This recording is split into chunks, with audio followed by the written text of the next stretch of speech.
رسول اللہ صلی اللہ علیہ وآلہ وسلم مجھے اپنی ایک ران پر بٹھاتے تھے اور حضرت حسن رضی اللہ عنہ کو دوسری ران پر بٹھلاتے تھے، پھر دونوں کو ملاتے اور فرماتے، اے اللہ ان دونوں پر رحم کر کہ میں بھی ان پر رحم کرتا ہوں۔ اور علی بن عبداللہ مدینی نے بیان کیا کہ ہم سے یحییٰ نے بیان کیا، کہا ہم سے سلیمان تیمی نے بیان کیا، ان سے ابو عثمان نہدی نے اسی حدیث کو بیان کیا۔ صحیح بخاری حدیث نمبر 6003۔ نبی کریم صلی اللہ علیہ وآلہ وسلم نے ایک بچہ عبداللہ بن زبیر کو اپنی گود میں بٹھلایا اور کھجور چبا کر اس کے منہ میں دی۔ اس نے آپ صلی اللہ علیہ وآلہ وسلم پر پیشاب کر دیا۔ آپ صلی اللہ علیہ وآلہ وسلم نے پانی منگوا کر اس پر بہا دیا۔ صحیح بخاری حدیث نمبر 6002۔ میں نے کہا، یا رسول اللہ صلی اللہ علیہ وآلہ وسلم، کون سا گناہ سب سے بڑا ہے؟ فرمایا، یہ کہ تم اللہ تعالیٰ کا کسی کو شریک بناؤ حالانکہ اسی نے تمہیں پیدا کیا ہے۔ انہوں نے کہا، پھر اس کے بعد؟ فرمایا، یہ کہ تم اپنے لڑکے کو اس خوف سے قتل کر دو کہ اگر زندہ رہا تو تمہاری روزی میں شریک ہوگا۔ انہوں نے کہا، اس کے بعد؟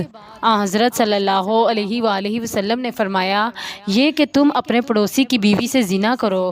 چنانچہ اللہ تعالیٰ نے بھی حضرت صلی اللہ علیہ وآلہ وسلم کے اس ارشاد کی تائید میں یہ آیت نازل کی۔ ترجمہ، اور وہ لوگ جو اللہ کے سوا کسی دوسرے معبود کو نہیں پکارتے اور نہ وہ ناحق کسی کو قتل کرتے ہیں اور نہ وہ زنا کرتے ہیں۔ صحیح بخاری حدیث نمبر 6001۔ ایک دیہاتی نبی کریم صلی اللہ علیہ وآلہ وسلم کی خدمت میں حاضر ہوا اور کہا، آپ لوگ بچوں کو بھوسا دیتے ہیں، ہم تو انہیں بھوسا نہیں دیتے۔ حضرت صلی اللہ علیہ وآلہ وسلم نے فرمایا، اگر اللہ نے تمہارے دل سے رحم نکال دیا ہے تو میں کیا کر سکتا ہوں؟ صحیح بخاری حدیث نمبر 5998۔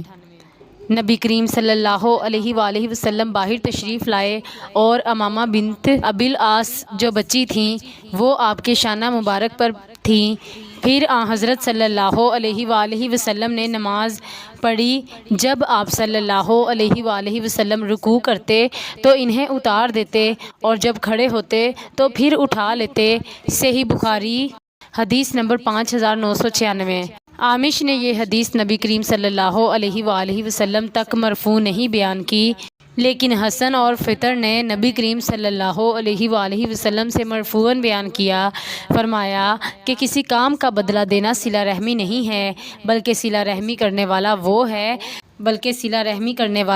ہے کہ جب اس کے ساتھ صلہ رحمی کا معاملہ نہ کیا جا رہا ہو تب بھی وہ صلہ رحمی کرے۔ صحیح بخاری حدیث نمبر 5991۔